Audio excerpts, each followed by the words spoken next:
अस्सलाम वालेकुम, मैं वा साकिब मुश्ताक। तुसी वेख रहे हो साकिब की दुनिया 8232। ਅਸੀਂ ਅੱਜ ਆਏ ਹਾਂ ਅੱਡਾ ਪੁਲ ਮੁਰਾਦ 'ਤੇ। ਭਾਈ ਦੀ ਗੱਡੀ ਨੂੰ ਕੋਈ ਮਸਲਾ ਬਣ ਗਿਆ ਸੀ, ਜਿਹਦੀ ਵਜ੍ਹਾ ਤੋਂ ਅਸੀਂ ਡੈਂਟਰ ਕੋਲ ਅੱਡਾ ਪੁਲ ਮੁਰਾਦ 'ਤੇ ਆਏ ਹਾਂ। ਭਾਈ ਅਰਸ਼ਦ ਕੋਲੋਂ ਵੀ ਗੱਡੀ ਦਾ ਮਸਲਾ ਪੁੱਛਾਂਗੇ ਔਰ ਇੱਥੇ ਜਿਹੜੇ ਮਕੈਨਿਕ ਨੇ ਜਾਂ ਡੈਂਟਰ ਆ ਉਹਨਾਂ ਨਾਲ ਵੀ ਗੱਲ ਕਰਾਂਗੇ। अस्सलाम वालेकुम भाई। वालेकुम अस्सलाम जी। हाँ जी भाजी, ये की हज पकड़िया अज? ये केबल मसला बन गया। ओ यार गड्डी दी ना फ्यूल दे ढक्कन दी अच्छा टैंकी वाला ढक्कन जिन्हों कहंदे हाँ ने, जी वो खुलदा नहीं सी। केबल अच्छा। खराब सीगी ते एक लाक ओदा खराब सी। अच्छा ए लाख। हाँ जी लाक हो गया। अज अकड़ बंद मारिया जरूर, हाँ जी पर ना काम सीधा नहीं होया। अच्छा ਇਹ ਹੁਣ ਚਿਸ਼ਤੀਆਂ ਤੋਂ ਕੇਬਲ ਮੰਗਵਾਈ ਆ, हाँ जी। ਇਹ ਲਾਕ ਮੰਗਵਾਇਆ ਪਾਏ ਆ ਤੇ ਹੁਣ ਢੱਕਣ ਬਿਲਕੁਲ ਸਹੀ ਖੁੱਲਦਾ। कितनी देर होगी ਤੁਹਾਨੂੰ ਆਇਆ ਨੂੰ? 2 ਘੰਟੇ ਹੋ ਗਿਆ ਕੰਮ ਤਾਂ ਥੋੜਾ ਜਿਹਾ ਸੀ। ਤੇ ਹੁਣ ਸ਼ਹਿਰੋਂ ਕੇਬਲ ਆਈ, ਉਹ ਵੀ ਟਾਈਮ ਲੱਗਾ। ਅੱਛਾ ਉਧਰੋਂ ਡੈਂਟਰ ਭਾਈ ਨੂੰ ਆਖਰ 10 ਮਿੰਟ ਲੱਗਣੇ, ਸੀਟਾਂ ਖੋਲਣੀਆਂ ਪਈਆਂ ਜੇ ਉਹ ਸਾਰੀ ਗੱਡੀ ਖਿਲਾਰਨੀ ਪਈ ਹੈ। ਯਾਨੀ ਕਿ ਇਹਦੇ ਵਾਸਤੇ ਛੋਟਾ ਜਿਹਾ ਕੰਮ ਹੈ ਤੇ ਗੱਡੀ ਸਾਰੀ ਖਿਲਾਰਨੀ ਬਣੀ ਬਿਲਕੁਲ ਐਵੇਂ ਹੀ ਹੈ। ਕੇਬਲ ਥੱਲੇ ਥੱਲੇ ਕਲੀਨਾਂ ਤੇ ਪਈ ਹੁੰਦੀ ਹੈ, ਫਿਰ ਇਹ ਮੁਸ਼ਕਿਲ ਪੈਦਾ ਹੁੰਦੀ ਹੈ। ਕਿਹੜੀ ਕਿਹੜੀ ਚੀਜ਼ ਗੱਡੀ ਚੋਂ ਕੱਢਣੀ ਪਈ ਹੈ? ਗੱਡੀ ਦੀ ਜੇ ਡਰਾਈਵਰ ਸੀਟ ਖੋਲਣੀ ਪਈ ਆ, हाँ जी ਪਿਛਲੀ ਸੀਟ ਖੋਲਣੀ ਪਈ ਆ, हाँ जी ਡਿੱਗੀ ਤੋਂ ਖੋਲਣੇ ਪਿਆ ਆ। अच्छा ਇਹ ਸਾਰੇ ਲਾ ਕੇ ਚੁੱਕ ਕੇ ਤੇ ਫੇਰ ਜਾ ਕੇ ਕਿਤੇ ਕੇਬਲ ਪਿੱਛੋਂ ਨੰਗੀ ਹੁੰਦੀ। ठीक हो गया भाजी, ਹੁਣ ਕੰਮ ਠੀਕ ਹੋ ਗਿਆ ਜੀ? ਹਾਂ ਜੀ ਹੁਣ ਕੰਮ ਠੀਕ ਆ ਮਾਸ਼ਾਅੱਲਾ। ਠੀਕ ਹੋ ਗਿਆ ਜੀ, ਬੜੀ ਮਿਹਰਬਾਨੀ। ਤੇ ਤੁਸੀਂ ਸਾਨੂੰ ਹੁਣ ਆਪਣੇ ਮਕੈਨਿਕ ਨਾਲ ਵੀ ਮਿਲਾਓ। ਹਾਂ ਜੀ ਬਿਲਕੁਲ, ਡੈਂਟਰ ਭਾਈ ਨੇ ਸਾਡੇ। अस्सलाम वालेकुम भाई। ਕੀ ਨਾਮ ਹੈ ਭਾਈ ਆਪਣਾ? ਤਲਹਾ ਕਿੱਥੇ ਆਪਣੀ ਦੁਕਾਨ, ਐਡਰੈਸ ਦੱਸੋ। ਆਪਣਾ ਪੁਲ ਮਰਾਦ, ਅੱਡਾ ਪੁਲ ਮਰਾਦ ਤੇ। ਅੱਛਾ ਹਾਂਜੀ, ਦੁਕਾਨ ਦਾ ਨਾਮ? ਦੁਕਾਨ ਦਾ ਨਾਮ ਨਿਊ ਪੰਜਾਬ ਡੈਂਟਿੰਗ ਵਰਕਸ਼ਾਪ। ਅੱਛਾ, ਆਪਣਾ ਕੀ ਕੰਮ ਹੈ? ਆਪਣਾ ਭਾਈਜਾਨ ਮਕੈਨੀਕਲ ਦਾ ਕੰਮ ਹੈ। ਅੱਛਾ ਆਪਣੇ ਨਾਲ ਮਕੈਨਿਕ ਬੈਠੇ ਨੇ, ਮੈਂ ਡੈਂਟਰ ਹਾਂ। ਅੱਛਾ। ਤੁਹਾਡੇ ਸਾਹਮਣੇ ਤੁਹਾਡੀ ਗੱਡੀ ਦੀ ਫਿਊਲ ਵਾਲੀ ਕੇਬਲ ਪਾਈ ਹੈ। ਬਿਲਕੁਲ ਜੀ, ਬਹੁਤ ਮਿਹਨਤ ਤੁਸੀਂ ਦੇਖੀ ਹੈ। ਕਾਫੀ ਤਕਰੀਬਨ ਤੁਹਾਨੂੰ 1.5-2 ਘੰਟੇ ਹੋ ਗਏ ਆ, ਹਾਂਜੀ ਕਾਫੀ ਮਿਹਨਤ ਕੀਤੀ ਹੈ। ਹਾਂਜੀ। ਅੱਛਾ, ਹਾਂਜੀ, ਕਿੰਨੇ ਸਾਲਾਂ ਤੋਂ ਤੁਸੀਂ ਕੰਮ ਕਰ ਰਹੇ ਹੋ? ਮੈਂ ਭਾਈਜਾਨ 4 ਸਾਲ ਤੋਂ ਕੰਮ ਕਰ ਰਿਹਾ। ਆਪਣਾ ਕੰਮ ਕਦੋਂ ਦਾ ਸ਼ੁਰੂ ਕੀਤਾ ਹੈ? ਆਪਣਾ ਕੰਮ ਸ਼ੁਰੂ ਕੀਤੇ ਨੂੰ 2 ਮਹੀਨੇ ਹੋ ਗਏ। ਅੱਛਾ ਠੀਕ ਹੈ ਕੰਮ ਇੱਥੇ ਤੁਹਾਡਾ ਜੀ? ਮਾਸ਼ਾਅੱਲਾ ਸੋਹਣਾ ਕੰਮ ਹੈ। ਭਾਈ ਇੱਥੋਂ ਦੇ ਮੁਤਲਕਾ ਲੋਕਾਂ ਨੂੰ ਕੀ ਪੈਗਾਮ ਦੇਣਾ ਚਾਹੁੰਦੇ ਜਿਨ੍ਹਾਂ ਨੇ ਗੱਡੀਆਂ ਰੱਖੀਆਂ ਹੋਈਆਂ ਨੇ? ਸਾਡਾ ਇਹ ਪੈਗਾਮ ਹੈ ਕਿ ਲਿਆਉਣ ਇੱਥੇ ਮੋਹਣ ਇੱਕ ਵਾਰੀ ਸਾਡਾ ਕੰਮ ਕਿੱਦਾਂ ਵੇਖਣ, ਹਾਂਜੀ। ਉਹਨਾਂ ਨੂੰ ਪਸੰਦ ਆਵੇ ਕਿ ਉਹ ਆਪਣੇ ਰਿਸ਼ਤੇਦਾਰਾਂ ਨੂੰ ਅੱਗੇ ਪਿੱਛੇ ਸਾਰਿਆਂ ਨੂੰ ਦੱਸਣ, ਕੰਮ ਕਰਾਉਣ। ਸਾਡੇ ਕੰਮ ਦੀ ਲਾਂਭਾ ਨਹੀਂ ਇਨਸ਼ਾਅੱਲਾ ਆਏਗਾ। ਠੀਕ ਹੋ ਗਿਆ ਭਾਈ, ਤਸੱਲੀ ਬਖਸ਼ ਕੰਮ ਹੋਏਗਾ। ਹਾਂਜੀ ਇਨਸ਼ਾਅੱਲਾ। ਤੇ ਜਿਹੜੀਆਂ ਚੀਜ਼ਾਂ ਪਾਉਂਦੇ ਹੋ? ਚੀਜ਼ਾਂ ਭਾਈਜਾਨ ਅਸੀਂ 1 ਨੰਬਰ ਚਾਹ ਪਾਉਂਦੇ, ਹਲਕੀ ਸ਼ੈ ਨਹੀਂ ਪਾਉਂਦੇ ਮਗਾ ਕੇ। ਸਹੀ। ਕਸਟਮਰ ਲਿਆਉਂਦਾ ਜਾਂ ਖੁਦ ਪਾਉਂਦੇ ਹੋ ਆਪਣੇ ਕੋਲੋਂ? ਜਿੱਦਾਂ ਉਹਦੀ ਮਰਜ਼ੀ, ਜੇ ਕਸਟਮਰ ਲਿਆਵੇ ਠੀਕ ਹੈ, ਨਹੀਂ ਅਸੀਂ ਆਪ ਮਗਾ ਕੇ ਪਾ ਦਿੰਦੇ ਠੀਕ ਹੋ ਗਿਆ। ਹਰ ਗੱਡੀ ਦਾ ਕੰਮ ਕਰਦੇ ਹੋ? ਹਾਂ ਹਰ ਗੱਡੀ ਦਾ। ਠੀਕ ਹੋ ਗਿਆ। ਮੋਬਾਈਲ ਨੰਬਰ ਵੀ ਆਪਣਾ ਦੱਸ ਦਿਓ ਤਾਂ ਕਿ ਅਗਰ ਕੋਈ ਮਸ਼ਵਰਾ ਲੈਣਾ ਤੇ ਭਾਈ ਤੁਹਾਡੇ ਨਾਲ ਰਾਬਤਾ ਵੀ ਕਰ ਲੈਣ। 0307 97 85 923 ਆਪਣਾ ਮੋਬਾਈਲ ਨੰਬਰ ਆ। ਅੱਡਾ ਪੁਲ ਮਰਾਦ ਤੇ ਆਪਣੇ ਵਰਕਸ਼ਾਪ ਆ। ਠੀਕ ਹੈ। ਐਡਰੈਸ ਦੱਸੋ ਇੱਥੇ। ਐਡਰੈਸ ਅੱਡਾ ਪੁਲ ਮਰਾਦ, ਕਾਜ਼ੀ ਵਾਲਾ ਰੋਡ, ਹੁਸਨਾਬਾਦ ਜਾ ਰਿਹਾ ਹਾਂਜੀ। ਸਾਹਮਣੇ। ਬਿਲਕੁਲ ਜੀ। 0307 ਹਾਂਜੀ 97 85 923। ਇਹ ਤੁਹਾਡਾ ਨੰਬਰ ਹੈ? ਹਾਂਜੀ, ਤਲਹਾ ਡੈਂਟਰ ਮੇਰਾ ਨਾਮ ਹੈ ਜੀ। ਠੀਕ ਹੋ ਗਿਆ ਭਾਈ। ਉਹਨਾਂ ਨੇ ਅਗਰ ਕਿਸੇ ਭਾਈ ਨੇ ਮਸ਼ਵਰਾ ਵੀ ਲੈਣਾ ਹੋਵੇ, ਆਉਣ ਤੋਂ ਪਹਿਲੇ ਮਸ਼ਵਰਾ ਵੀ ਲੈ ਸਕਦੇ ਆ। ਬਾਕੀ ਇਹਨਾਂ ਦੀ ਵਰਕਸ਼ਾਪ ਦਾ ਵੀ ਤੁਹਾਨੂੰ ਵਿਜ਼ਿਟ ਕਰਾਵਾਂਗੇ।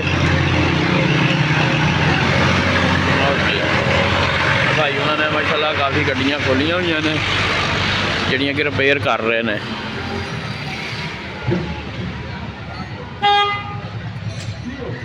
ਇਹ ਦੇਖੋ ਜੀ, ਇਹ ਇੱਕ ਗੱਡੀ ਖੁੱਲੀ ਹੋਈ ਹੈ। ਇਹ ਕਿਹੜੀ ਗੱਡੀ ਹੈ? ਆਲਟੋ ਗੱਡੀ ਹੈ ਜੀ। ਇਹਦਾ ਕੀ ਕਰਨਾ ਜੇ? ਇੰਜਣ ਕੀਤਾ ਇਹਦਾ? ਇੱਧਰ ਇੱਕ ਭਾਈ ਖੜੇ ਨੇ, ਇਹਨਾਂ ਕੋਲ ਪੁੱਛਦੇ ਆ ਵੀ ਇਹ ਗੱਡੀ ਦਾ ਨੂੰ ਕੀ ਮਸਲਾ ਹੈ। अस्सलाम वालेकुम भाई। अच्छा भाई, ਇਹ ਪਿਆਰੇ ਭਾਈ ਇਹ ਗੱਡੀ ਖੜੀ ਇਹਨੂੰ ਕੀ ਮਸਲਾ ਸੀ? ਅੱਛਾ, ਕਿੰਨੇ ਦਿਨ ਹੋ ਗਏ ਇਹਨਾਂ ਨੂੰ ਗੱਡੀ ਨੂੰ ਇੱਥੇ? ਅੱਛਾ, ਕਿੰਨੇ ਦਿਨਾਂ 'ਚ ਇੰਜਣ ਹੁੰਦਾ ਹੈ? ਅੱਛਾ, ਤੁਹਾਨੂੰ ਕਿੰਨਾ ਅਰਸਾ ਹੋ ਗਿਆ ਕੰਮ ਸਿੱਖਦਿਆਂ ਨੂੰ? 3-4 ਮਹੀਨੇ? ਫਿਰ ਤਾਂ ਜੇ ਥੋੜ੍ਹੇ ਦਿਨ ਹੋਏ ਨੇ। ਤੇ ਇਹ ਪਤਾ ਤੁਹਾਨੂੰ ਕਿਉਂ ਇੰਜਣ ਸੀਲ ਹੁੰਦੇ ਨੇ? ਛੋਟੇ ਗੇਰਾਂ ਵਿੱਚ ਲੈ ਕੇ ਜਾਓ, ਉਹਨਾਂ ਨੂੰ ਬਹੁਤਾ ਚੱਕ ਚਲਾਓ। ਅੱਛਾ ਅੱਛਾ, ਠੀਕ ਹੋ ਗਿਆ ਭਾਈ, ਬੜੀ ਮਿਹਰਬਾਨੀ। अस्सलाम वालेकुम भाई। ਵਾਲੇਕੁਮ ਸਲਾਮ। ਅੱਛਾ ਭਾਈ, ਆਪਣਾ ਕੀ ਕੰਮ ਹੈ? ਆਪਣਾ ਡੈਂਟਿੰਗ ਦਾ ਜੀ। ਕਿੰਨਾ ਅਰਸਾ ਹੋ ਗਿਆ ਤੁਹਾਨੂੰ? 5 ਸਾਲ ਹੋ ਗਏ। ਇਹ ਜਿਹੜੇ ਡੈਂਟ ਪੈਂਦੇ ਕਿਸ ਵਜ੍ਹਾ ਤੋਂ ਪੈਂਦੇ ਨੇ? ਇਹ ਜੀ ਵੱਜਣ ਲੱਗਣ ਤੋਂ ਡੈਂਟ ਪੈ ਜਾਂਦੇ ਨੇ, ਗੱਡੀਆਂ ਲੱਗਦੀਆਂ, ਵੱਜਦੀਆਂ, ਚੱਲਦੀਆਂ। ਫਿਰ ਅੱਛਾ, ਜਦੋਂ ਤੁਸੀਂ ਡੈਂਟ ਕੱਢਦੇ ਹੋ ਜੀ। ਬਾਅਦ 'ਚ ਪਤਾ ਲੱਗਦਾ ਜਾਂ ਨਹੀਂ? नहीं जी पर काट दें तो डेंट नहीं पता लगता। ਅੱਛਾ हाँ जी डेंट हाँ। काट दें तो ਹਾਂ हाँ जी पता नहीं लगता। ਇਹ ਜਿਹੜੇ ਭਾਈ ਉਹਨਾਂ ਨੂੰ ਅਹਤਿਆਤੀ ਤਦਾਬੀਰ ਦੇ ਤੌਰ ਤੇ ਕੀ ਦੱਸਣਾ ਚਾਹੁੰਦੇ ਹੋ? पूछो भाई। ਜੀ ਭਾਈ। हाँ जी थोड़े एहतियात नाल हाँ जी। ब्रेक नाल देखते अगे पीछे हाँ, हाँ। आप आस्ता गड्डी चलान अगे पीछे देख ਤਾਂ ਕਿ ਗੱਡੀ ਨਾ ਕਿਤੇ ਲੱਗੇ। ਹਾਂਜੀ हाँ जी एकदम गाड़ी। ਠੀਕ ਹੋ ਗਿਆ ਭਾਈ। हाँ जी ਔਰ ਲੋਕਾਂ ਨੂੰ ਕੀ ਪੈਗਾਮ ਦੇਣਾ ਦੇ? इंशाल्लाह लाओ तो अड्डा पुल मराते गड्डी इंशाल्लाह तो थल्ले बख्श काम करांगे। हाँ जी इंशाल्लाह। ਕੋਈ ਵੀ ਅਗਰ ਭਾਈ ਨੂੰ ਅੱਲਾ ਨਾ ਕਰੇ ਕੋਈ ਮਸਲਾ ਗੱਡੀ ਨੂੰ ਬਣ ਜਾਂਦਾ ਹੈ हाँ जी ਤੇ ਭਾਈ ਉਹਨਾਂ ਕੋ ਆਓ ਅੱਡਾ ਪੁਲ ਮੁਰਾਦ ਤੇ ਇਨਸ਼ਾਅੱਲਾ ਤਸੱਲੀ ਬਖਸ਼ ਕੰਮ ਕਰਨਗੇ। ਆਪਣਾ ਕੀ ਨੰਬਰ ਹੈ ਜੀ? 0328 हाँ जी। 067 हाँ जी। 033। ਅੱਛਾ ਉਹ ਜਿਹਨਾਂ ਨਾਲ ਭਾਈ ਉਹਨਾਂ ਦਾ ਕੀ ਨਾਮ ਸੀ ਪਹਿਲਾਂ? तलहा भाई ਤਲਹਾ ਭਾਈ ਤੁਹਾਡੇ ਉਸਤਾਦ ਹੈ ਕਿ ਤੁਸੀਂ ਉਹਨਾਂ ਦੇ ਉਸਤਾਦ ਹੋ? ਅਸੀਂ ਉਸਤਾਦ ਹਾਂ ਜੀ। ਅੱਛਾ ਅੱਛਾ ਠੀਕ ਹੋ ਗਿਆ ਭਾਈ ਬੜੀ ਮਿਹਰਬਾਨੀ ਜੀ ਸ਼ੁਕਰੀਆ। ਕਹਿਣਾ ਕੌਣ ਹੈ ਭਾਈ ਦੂਜੇ? ਇੱਥੇ ਉਸਤਾਦ ਮਕਸੂਦ 6 ਵੰਨਾਰ ਵਾਲੇ ਮਕੈਨਿਕ ਨੇ। ਅੱਛਾ ਹਾਂਜੀ ਉਹ 30-35 ਸਾਲ ਤੋਂ ਸਾਡਾ ਪੁਲ ਮਰਾਦ ਤੇ ਕੰਮ ਕਰ ਰਹੇ ਨੇ। ਡੈਂਟ ਜਿਸ ਤਰ੍ਹਾਂ ਦਾ ਵੀ ਪਿਆ ਹੋਵੇ ਗੱਡੀ ਨੂੰ ਕੱਢ ਲਓਗੇ? ਹਾਂਜੀ ਠੀਕ ਹੋ ਗਿਆ ਭਾਈ ਬੜੀ ਮਿਹਰਬਾਨੀ ਜੀ। ਹਾਂਜੀ ਭਾਈ। ਇਹ ਭਾਈ ਸਾਕਬ ਇਹ ਜਿਹੜੀ ਵਰਕਸ਼ਾਪ ਹੈ ਨਾ ਜੀ ਹਾਂਜੀ। ਜਿਵੇਂ ਆਂਦੇ ਨਾ ਇੱਕ ਹੀ ਛੱਤ ਥੱਲੇ ਸਾਰੀਆਂ ਸਹੂਲਤਾਂ ਹਾਂਜੀ ਹਾਂਜੀ ਉਹ ਆ ਡੈਂਟਰ ਵੀ ਅੱਛਾ। ਪੈਂਟਰ ਵੀ ਮਕੈਨਿਕ ਵੀ ਠੀਕ ਹੈ ਹੈ ਤੇ ਸਾਰਾ ਕੁਝ ਗੱਡੀ ਦਾ ਹੀ ਕਰਦੇ ਆ ਨਾ, ਕਾਰਾਂ ਦਾ ਹੀ। ਕਾਰ ਦਾ ਹੀ ਕਾਰ ਜਿਹੜੀ ਮਰਜ਼ੀ ਟਾਟਾ ਹੋਵੇ ਜੀ। ਕਾਰ ਹੋਵੇ ਕਾਰ ਡਰਾਈਵ ਕੀ ਟਰੈਕਟਰ ਦਾ ਡੈਂਟ ਕਢਾਉਣਾ ਹੋਵੇ ਸ਼ੋਅ ਹੀ ਹੁੰਦੀ ਆ। ਅੱਛਾ ਇਹ ਭਾਈ ਮਕਸੂਦ ਹੋਣੀ ਜਿਹੜੇ ਇਹਨਾਂ ਦਾ ਵੀ ਤਾਰਫ ਕਰਾਓ। ਕਾਰ ਮਕੈਨਿਕ ਨੇ ਜੀ ਭਾਈ ਮਕਸੂਦ ਅਰਸਾ ਦਰਾਜ਼ ਤੋਂ ਮਕੈਨਿਕ ਨੇ ਮਾਸ਼ਾਅੱਲਾ ਬਹੁਤ ਅੱਛੇ ਨਾਈਸ ਬੰਦੇ ਨੇ ਹਾਂਜੀ ਤੇ 6 ਵੰਨਾਰ ਜਿਹਨਾਂ ਦੀ ਰਿਹਾਇਸ਼ ਹੈ ਠੀਕ ਹੋ ਗਿਆ ਤੇ ਜੀ। ਮੇਰੇ ਨਾਲ ਇਹਨਾਂ ਦਾ ਤਾਲੁਕ ਜਿਹੜਾ ਤਕਰੀਬਨ ਅਰਸਾ 25-30 ਸਾਲ ਤੋਂ ਹੈ ਠੀਕ ਤੇ ਬਹੁਤ ਪੁਰਾਣੇ ਮਕੈਨਿਕ ਨੇ ਮਾਸ਼ਾਅੱਲਾ ਬਹੁਤ ਹੀ ਨਾਈਸ ਪਰਸਨੈਲਿਟੀ ਆ ਅੱਛੇ ਬੰਦੇ। ਮਾਸ਼ਾਅੱਲਾ ਭਾਈ ਮਕਸੂਦ ਨੂੰ ਸਾਡੀ ਮੁਲਾਕਾਤ ਕਰਵਾਓਗੇ ਜੀ? ਭਾਈ ਮਕਸੂਦ ਮੇਰਾ ਖਿਆਲ ਹੈ ਇਸ ਟਾਈਮ ਕਿਸੇ ਗੱਡੀ ਦੇ ਸਿਲਸਿਲੇ 'ਚ ਚਿਸ਼ਤੀਆਂ ਗਏ ਆ ਹਾਂਜੀ ਤੇ ਸ਼ਾਇਦ ਮੁਲਾਕਾਤ ਨਾ ਹੋਵੇ। ਠੀਕ ਹੋ ਗਿਆ ਜੀ। ਅੱਛਾ ਭਾਈ ਜਿਸ ਗੱਡੀ ਦੇ ਤੁਸੀਂ ਡੈਂਟ ਕੱਢਦੇ ਹੋ ਜੀ ਉਹਦਾ ਪੇਂਟ ਉਤਰ ਜਾਂਦਾ ਜਾਂ ਬਚਤ ਹੋ ਜਾਂਦੀ ਹੈ? ਜੇ ਜੋ ਕਲਰ ਨੂੰ ਪੇਂਟ ਹੋਇਆ ਹੋਵੇ ਪਸੀਨਾ ਹਾਂਜੀ। ਲੱਗਣਾ ਉਹ ਸੁੱਕਾ ਨਹੀਂ ਹੋ ਸਕਦਾ ਜੀ। ਅੱਛਾ ਹਾਂਜੀ ਬਗੈਰ ਪੇਂਟ ਤੋਂ ਜਿਹੜਾ ਵੀ ਹੂੰ। ਪਸੀਨਾ ਨਾ ਲੱਗੀਆਂ ਹੋਣ ਹਾਂ। ਉਹ ਅਸੀਂ ਕਰਦੇ ਹਾਂ। ਸਹੀ। ਹਾਂਜੀ ਪਟੇਨ ਲੱਗੀ ਹੋਵੇ ਸੁੱਕਾ ਡੈਂਟ ਨਹੀਂ ਹੋ ਸਕਦਾ। ਯਾਨੀ ਅਗਰ ਇੱਕ ਗੱਡੀ ਦਾ ਥੋੜਾ ਬਹੁਤਾ ਡੈਂਟ ਪਿਆ ਆ ਫਿਰ ਵੀ ਪੇਂਟ ਉਤਰੇਗਾ ਉਹਦਾ? ਹਾਂਜੀ ਉਹ ਉਤਰੇਗਾ ਜੀ। ਉਹਦਾ ਕੀ ਹੱਲ ਕਰਦੇ ਹੋ ਫਿਰ? ਕਲਰ ਹੋਵੇ ਤੇ ਉਤਰ ਜਾਂਦਾ ਜੀ। ਕਲਰ ਹੂੰ। ਨਾ ਹੋਵੇ ਤੇ ਫਿਰ ਨਹੀਂ ਉਤਰਦਾ। ਨਹੀਂ ਫਿਰ ਉਸ ਤੋਂ ਬਾਅਦ ਕੀ ਕਰਦੇ ਉਹਦਾ ਹੱਲ ਅਗਰ ਕਲਰ ਉਤਰ ਜਾਏ ਤੇ? ਕਲਰ ਉਤਰ ਤੇ ਫਿਰ ਪੇਂਟ ਨਹੀਂ ਨਾਲ ਮੈਚ ਹੋ ਜਾਂਦਾ ਹੈ? ਹਾਂਜੀ ਨਾਲ ਮੈਚ ਹੁੰਦਾ ਜੀ।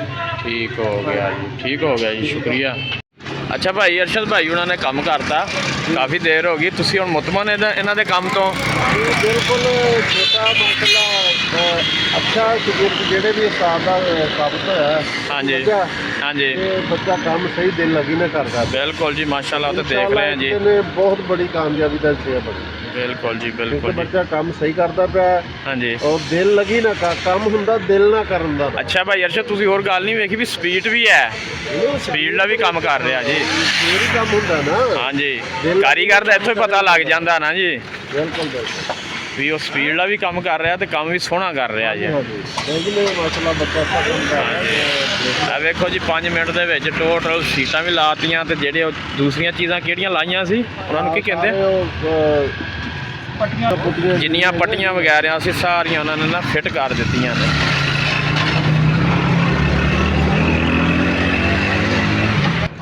ਅੱਛਾ ਤਲਹਾ ਭਾਈ ਮਹੀਨੇ 'ਚ ਕਿੰਨਾ ਕੁ ਕਮਾ ਲੈਂਦੇ ਹੋ? ਇਹੀ 50,000 40,000 50,000 ਬਸ ਇੱਥੇ। ਇਹ ਕੰਮ ਦੇ ਮੁਤਲਕ ਕੀ ਕਹਿਣਾ ਚਾਹੁੰਦੇ ਹੋ, ਠੀਕ ਹੈ ਜਾਂ ਨਹੀਂ? ਕੰਮ ਠੀਕ ਹੈ ਸੋਹਣਾ ਕੰਮ ਗਾਹਕ ਜ਼ਿਰਿਆ ਜਾਂ ਬਹਿਸ ਤੇ ਨਹੀਂ ਕਰਦੇ? ਬੜੇ ਕਰਦੇ ਆ ਜੀ ਆ ਕੇ। ਕੀ ਵਜ੍ਹਾ? ਬਸ ਐਵੇਂ ਆ ਕਹਿੰਦੇ ਕੰਮ ਫ੍ਰੀ ਹੋ ਜਾਵੇ ਸਾਡਾ ਜਿਹੜਾ ਵੀ ਆ। ਹਾਂ, ਸਹੀ ਗੱਲ ਹੈ। ਕੋਈ ਵੀ ਤੁਸੀਂ ਉਹਨਾਂ ਗਾਹਕਾਂ ਨੂੰ ਕੀ ਪੈਗਾਮ ਦੇਣਾ ਚਾਹੁੰਦੇ ਹੋ ਜਿਹੜੇ ਇਸ ਤਰ੍ਹਾਂ? ਅਸੀਂ ਗਾਹਕਾਂ ਨੂੰ ਇਹ ਕੰਮ ਤੁਸੀਂ ਆਪਣੀ ਪੂਰੀ ਗੱਡੀ ਲਿਆਓ ਆਪਣਾ ਕੰਮ ਕਰਾਓ, ਤੁਹਾਡੇ ਦਿਲ ਨੂੰ ਮੁਤਮਿਨ ਹੋਵੇ ਪੈਸੇ ਦੇ ਦਿਓ ਨਹੀਂ ਤਾਂ ਨਾ। ਨਹੀਂ ਜਿਹੜੇ ਜ਼ਿਰਿਆ ਕਰਦੇ ਬਹਿਸ ਕਰਦੇ ਜਿਹੜੇ ਕਰਦੇ ਉਹਨਾਂ ਦੇ ਕੋਲ ਕੋਈ ਪੈਗਾਮ ਨਹੀਂ, ਉਹਨਾਂ ਦੀ ਬਸ ਮਿਹਰਬਾਨੀ ਕਰ ਅੱਲਾਹ ਸਕਦੇ ਨੂੰ ਹਦਾਇਤ ਹੋਵੇ। ਅੱਲਾਹ ਹਾਂ ਨੂੰ ਹਦਾਇਤ ਬਿਲਕੁਲ ਦੇਵੇ। ਜੀ। ਅੱਛਾ ਜੇ ਕੋਈ ਭਾਈ ਕੰਮ ਇਹ ਸਿੱਖਣਾ ਚਾਹਵੇ ਬੱਚਾ ਮਜ਼ਦੂਰੀ ਕਰਾ ਕੇ ਇਹ ਆਪਣੇ ਇਲਾਕੇ ਦਾ, ਉਹਨੂੰ ਕੰਮ ਸਿਖਾ ਵੀ ਦੋਗੇ? ਇਨਸ਼ਾਅੱਲਾ। ਤੁਸੀਂ ਕਿੰਨੇ ਸਾਲਾਂ 'ਚ ਸਿੱਖਿਆ? ਮੈਂ 4 ਸਾਲ ਲਾਏ ਜੀ। ਇਹ ਆਪਣੀ ਹਿੰਮਤ ਹੈ? ਹਾਂਜੀ ਠੀਕ ਹੋ ਗਿਆ। ਇਹ ਤੁਸੀਂ ਸ਼ੌਕ ਨਾਲ ਸਿੱਖਿਆ ਕਿ ਮਜਬੂਰੀ ਲਾ? ਬਸ ਜਿੱਦਾਂ ਮਰਜ਼ੀ ਸਮਝ ਲਓ, ਸ਼ੌਕ ਸਮਝ ਲਓ। ਵੀ ਹੁਣ ਤਾਂ ਸ਼ੌਕ ਹੀ ਬਣ ਗਿਆ ਹੈ। ਹਾਂਜੀ ਠੀਕ ਹੋ ਗਿਆ ਜੀ। ਅੱਛਾ ਭਾਈ ਆਪਣੀ ਤਾਲੀਮ ਕਿੰਨੀ ਹੈ? ਮੈਂ ਜੀ ਮਿਡਲ ਆ। ਅੱਛਾ 8 ਪੜ੍ਹੇ ਹੋ ਜਾਣੀ ਕਿ ਠੀਕ ਹੋ। ਬੱਚਾ ਬੜਾ ਮਿਹਨਤੀ ਹੈ ਜੀ, ਇੱਕ ਵਾਰੀ ਜ਼ਰੂਰ ਮੌਕਾ ਦਿਓ, ਇਨਸ਼ਾਅੱਲਾ ਕੰਮ ਤੁਹਾਡਾ ਬੜਾ ਸਾਫ਼ ਸੁਥਰਾ ਤੇ ਸੋਹਣਾ ਕਰਨਗੇ। ਹੱਸਦੇ ਰਹੋ, ਵਸਦੇ ਰਹੋ, ਮਿਲਦੇ ਹਾਂ ਅਗਲੀ ਵੀਡੀਓ 'ਚ। ਅੱਲਾ ਹਾਫਿਜ਼।